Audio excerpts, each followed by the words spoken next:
Alhamdulillahilladzi arsala rasulahu bil huda wa dinil haqq liyudhhirahu 'alad dini kulli wa kafa billahi syahida. Asyhadu an la ilaha illallah wahdahu la syarikalah wa asyhadu anna Muhammadan abduhu wa rasuluh la nabiyya ba'da. Allahumma salli ala Muhammad wa ali Muhammad waj'alna min umurina faraja wa makhraja warzuqna min haitsu nahtasib wa min haitsu la nahtasib. Syukur alhamdulillah kita panjatkan puji dan syukur kehadirat Allah Subhanahu wa taala, karena atas berkat dan rahmatnya kita semua masih bisa melaksanakan kewajiban kita sebagai makhluk sosial, kewajiban kita sebagai manusia yang memiliki nilai-nilai keimanan. Mudah-mudahan apa yang kita lakukan menjadi amal jariyah, menjadi amal soleh, dan menjadi tabungan kita untuk di kehidupan yang akan datang. Salawat dan salam tidak lupa kita sampaikan kepada Nabi kita semua, Nabi akhir zaman, Rasulullah Muhammad sallallahu alaihi wasallam, kepada keluarganya, para sahabatnya, para tabi'in, tabi'ut tabi'in, juga kepada seluruh umatnya dari awal hingga akhir zaman. Pemirsa jamaah RRI Bandung Mutiara Pagi, syukur alhamdulillah pada kesempatan ini kita bisa bersua kembali di program Mutiara Pagi. Mudah-mudahan Allah Subhanahu wa taala memberikan pemahaman agama kepada kita dan tentunya diberikan keringanan di dalam mempraktekannya di dalam kehidupan sehari-hari. Pada kesempatan ini saya akan menyampaikan tema atau judul pembahasan pada pagi kali ini, yaitu menjauhi dosa besar. Tentunya berbicara dosa, ada dosa besar, ada dosa kecil. Kecil maupun besar sama-sama dosa. Oleh karena itu, ayat yang berhubungan dengan taubat dari dosa-dosa itu diawali dengan amanu. Ya ayyuhalladzina amanu tubu ilallahi taubatan nasuha. Wahai orang-orang yang beriman, bertobatlah kamu taubatan nasuha, dengan taubat yang sebenarnya. Jadi taubatan nasuha ini berlaku untuk semua dosa, baik dosa kecil maupun dosa besar. Ini adalah taujih, arahan, peringatan dari Allah Subhanahu wa taala kepada kita semua orang-orang yang beriman, yang tentunya sering berinteraksi dengan dosa-dosa, dosa besar, dosa kecil, yang disengaja maupun yang tidak disengaja. Besar dan kecil, syarat diterimanya taubat tersebut adalah nasuha. Jadi jangan sampai salah memahami, salah mengartikan, dah kecil, jadi biasa aja taubatnya. Jadi jangan sampai ada pemahaman taubatan nasuha itu hanya untuk dosa yang besar saja, sementara dosa yang kecil itu biasa-biasa.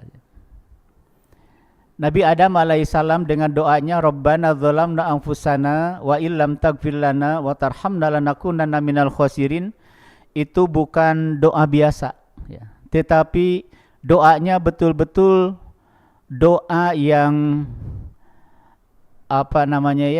yang kafah, doa yang penuh harap, doa yang sering disampaikan, dan doanya itu bukan doa main-main, sehingga doanya diterima oleh Allah karena melakukan taubatan nasuha. Jadi syarat dosa atau syarat dosa eh, diampuni oleh Allah itu syaratnya adalah taubatan nasuha. Kemudian ada beberapa dosa besar yang harus kita pahami. Mungkin jamaah pemirsa dimanapun berada, ketika mendengar dosa besar itu muncul di dalam pemahamannya bahwa salah satu dosa besar itu adalah syirik. Di dalam sebuah hadis muttafaqun alaih, saya terjemahkannya saja. Rasulullah Shallallahu Alaihi Wasallam bersabda, jauhilah kalian 7 dosa besar. Jauhilah kalian 7 dosa besar. Yang pertama adalah syirik kepada Allah. Jadi dosa besar syirik berada di dalam urutan yang pertama dalam perspektif hadis. Di dalam perspektif hadis Rasulullah Shallallahu Alaihi Wasallam bahwa syirik itu merupakan dosa yang besar, dikategorikan dosa besar. Kenapa dikategorikan menjadi dosa yang besar dalam hadis ini? Karena berbicara syirik ini berbicara tentang pengkhianatan akidah. Berbicara syirik berbicara tentang pengkhianatan, berbicara tentang munafik, berbicara tentang dosa, berbicara tentang pemberontakan manusia terhadap Tuhannya. Itu berbicara syirik. Oleh karena itu, berbicara syirik kita sering mendengar bahwa Allah akan mengampuni dosa manusia sebesar apapun kecuali syirik. Jadi begitu dahsyatnya doa syirik ini sehingga tidak akan diampuni. Di sisi lain ayat ya ayyuhalladzina amanu tubu ilallahi taubatan nasuha, syirik itu akan diampuni oleh Allah tetapi dengan jalur taubatan nasuha. Artinya dia taubat dan tidak akan mengulangi kembali pengkhianatan dalam berakidah. Artinya dia totalitas meninggalkan Tuhan-Tuhan atau sesembahan-sesembahan yang lain. Ini dahsyatnya syirik sehingga dikategorikan menjadi dosa, salah satu 7 dosa besar. Ada sebuah dialog dalam sebuah riwayat. Suatu hari Rasulullah Shallallahu Alaihi Wasallam didatangi oleh Arab Badui, Arab pedalaman, dan orang tersebut bertanya kepada Rasul, ya Rasulullah, akhbirni bi amalin yudkhilnil jannah wa yubaiduni minan nar. Ya Rasulullah, kabari aku amalan apa yang bisa memasukkan aku ke dalam surga dan wa yubaiduni minan nar, dan dijauhkan dari siksa api neraka. Apakah lantas Rasulullah memberikan jawaban? Tidak. Maka dengan anubuwah, dengan kenabiannya, Rasulullah baru memberikan jawaban kepada orang tersebut. Maka dari dialog ini turunlah asbabul wurud. Sebab-sebab turunnya hadis itu diawali dengan pertanyaan. Akhbirni bi amalin yudkhilnil jannah. Kabari aku amalan apa yang bisa memasukkan aku ke dalam surga. Maka dengan anubuahnya Nabi memberikan jawaban. Qala Rasulullah sallallahu alaihi wasallam, jika kamu ingin masuk ke dalam surga dan dijauhkan dari siksa api neraka, maka yang harus kamu lakukan amalan yang pertama adalah ta'budullah wa la tusyrik bihi syai'a. Menyembah Allah, sembahlah Allah, wa la tusyrik bihi syai'a, dan tidak menyekutukan dengan sesuatu apapun. Tidak berpoligami dalam bertuhan. Karena kalau di poligami itu, khususnya istri itu enggak enak. Apalagi di dalam menduakan Tuhan. Wa la tusyrik bihi syai'a, tidak boleh menyekutukan Allah. Makanya di dalam memahami makna la ilaha illallah, la di sini adalah la nafi, artinya meniadakan sesembahan-sesembahan yang lain. Ilah itu adalah sesembahan. Ilah itu sesembahan. Bisa sesembahan dalam bentuk materi, sesembahan dalam bentuk berhala, sesembahan dalam bentuk keilmuan, atau sesembahan dalam bentuk-bentuk yang lainnya. Apalagi kalau dihadapkan dengan Tuhan-Tuhan kontemporer saat ini. Ilmu pengetahuan itu bisa dijadikan sebagai Tuhan kontemporer dan lain sebagainya. Nah, oleh karena itu berbicara musyrik, berbicara syirik, ya, ini berbicara akidah. Maka Imam Al-Ghazali mengatakan penyakit akidah itu adalah syirik. Ya. Maka akidah kita harus dibenarkan. Ya. Penyakit akidah itu adalah syirik dan penyakit ibadah itu adalah riya. Nah, jadi dalam hadis muttafaq alaih, jauhilah kalian 7 dosa besar. Pertama adalah syirik kepada Allah. Mari kita sama-sama mensehatkan akidah kita dengan memahami makna syahadat. Ya. Mari kita sama-sama luruskan ibadah kita, akidah kita, Allahu ghayatuna, dengan menafikan sesembahan-sesembahan yang lain, dengan memutuskan hubungan antara kita dengan sesembahan-sesembahan yang lain. Orientasi seorang muslim adalah Allahu ghayatuna. Insyaallah nanti kita lanjutkan. Silakan. Baik pendengar dan pemirsa dimanapun Anda berada, Anda bisa menyimak kami di FM 97,6 MHz Pro 1 RRI Bandung, dan Anda pun bisa melihat kami langsung di live YouTube RRI Bandung. Anda bisa melihat wajah kami dan wajah narasumber kita pada pagi hari ini, Al-Ustadz Umar Yusuf M.Sos. Pendengar, kami masih membahas tentang menjauhi dosa besar. Pendengar dan pemirsa, sebagaimana Pak Ustadz tadi menyebutkan, salah satu di antaranya yaitu dosa besar itu adalah syirik, yang artinya menyekutukan Allah. Untuk itu kita akan ingin tahu lebih jauh seperti apa dosa besar dan seperti apa tentu upaya-upaya kita untuk menjauhi dosa besar tersebut. Kita simak kembali pemaparan narasumber kami, Ustadz Umar Yusuf M.Sos. Silakan Ustadz. Baik, terima kasih Ustadz. Pemirsa dimanapun berada, tadi baru disampaikan bahwa salah satu dari 7 dosa besar itu adalah syirik. Ini adalah sebuah pertarungan akidah. Maka mari kita sama-sama kembali kepada Islam dengan baik dan benar. Kita kembali kepada Al-Quran dengan baik dan benar. Kita terjemahkan nilai-nilai Islam, nilai-nilai yang ada di dalam Al-Islam itu dengan komprehensif, terutama di dalam penyelamatan akidah. Kemudian yang kedua, setelah bahwa syirik itu adalah diposisikan di tahap pertama, di posisi yang pertama, bahwa 7 dosa besar itu salah satunya adalah syirik, maka yang kedua adalah berbicara tentang sihir. Jadi asyirku billah wasihru. Jadi wasihru, sihir itu adalah bagian daripada dosa besar.